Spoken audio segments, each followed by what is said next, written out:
Hey guys, I'm up at the lake today and I brought this with me. It's a belt survival kit, and I think it's important to have one of these. I don't think it's important so much to have them if you go on a day hike, because hopefully if you go on a day hike, your day pack has everything you need in it for a day hike, or if you was to get lost in the woods. What I use this for, it hardly ever goes with me. Unless I'm doing several days in the backcountry where it's not convenient to carry a day pack, and if we're going to be leaving our base camp and going out exploring, this goes on my belt and it goes with me everywhere. But I wanted to discuss contents of it. So let's get it laid out here and we'll discuss it.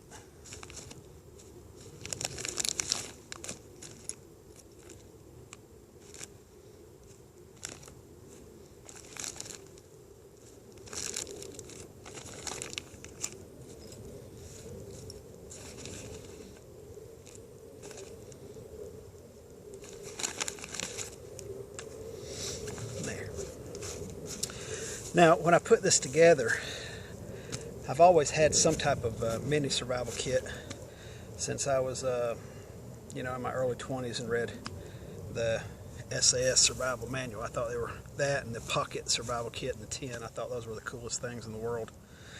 But there's a gentleman in England named Paul Kirtley, and I love his philosophy on it. We don't have to carry pocket tins.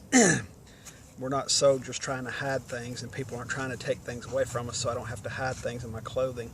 It's very convenient, and I can carry more things that more realistically can be used in something like this.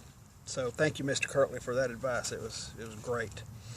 But when I put this one together, and I tried to implement a lot of different people's opinions on them. One in particular was Dave Canterbury's 5 C's. I didn't want it to be heavy because a lot of people, they'll make these things 5, 6, 7 pounds. They just make these huge survival kits, and you will find yourself leaving it at camp because you just don't feel like carrying it, because it's going to be pulling your belt down, pulling your pants down. And so this one weighs right under 2 pounds. But let's start with the 5 C's. Okay, so I've got cutting. I've got my Swiss Army knife. These things are very underrated. I've never had one of these break on me. I've used everything on here, from the saw to the awl to fix a pair of boots in the backcountry, the blades, everything. Just if you're just going to have one little cutting tool in there, it's hard to beat that. So that's got cutting. Cordage. That's 150 feet, and I can't remember what the breaking strength on that is, but I'm not going to be rappelling with it, so it's not that important. If this breaks, this will break long before that does. So I've got that. There's also extra cordage on here if I need it. There's a little bit of cordage in here. There's some around this Ferro Rod, but this is mainly it. All right, so combustion. Everybody knows fire is probably the most important thing in the backcountry. If you're lost, it will save your butt. So here I have a 6-hour candle. I've tested them. These will actually burn. You get them from World Market. They will actually burn 6 hours.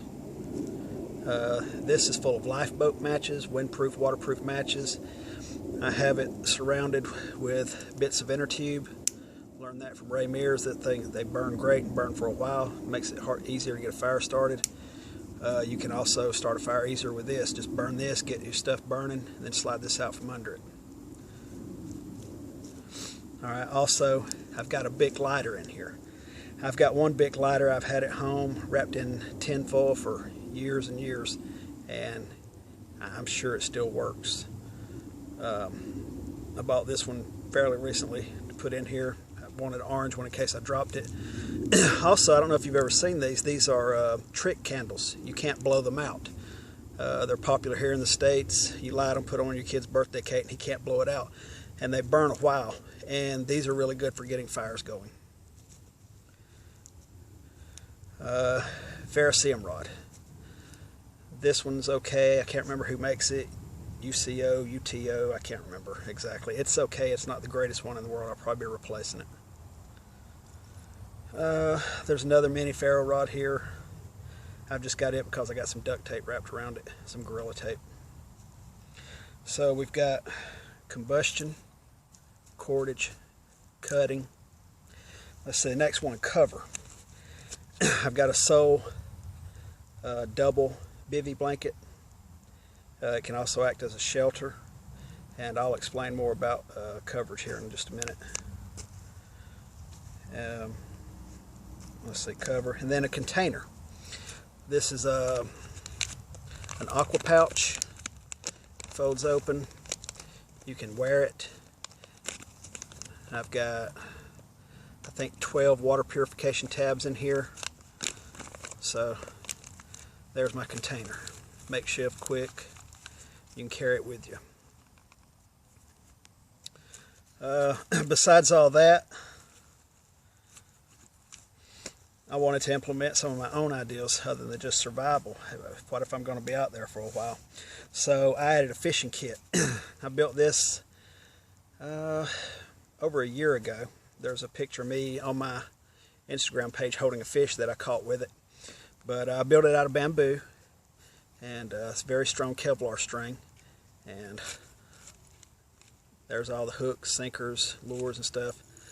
I've caught more fish with that little cricket than anything, so I just keep it ready to go in there.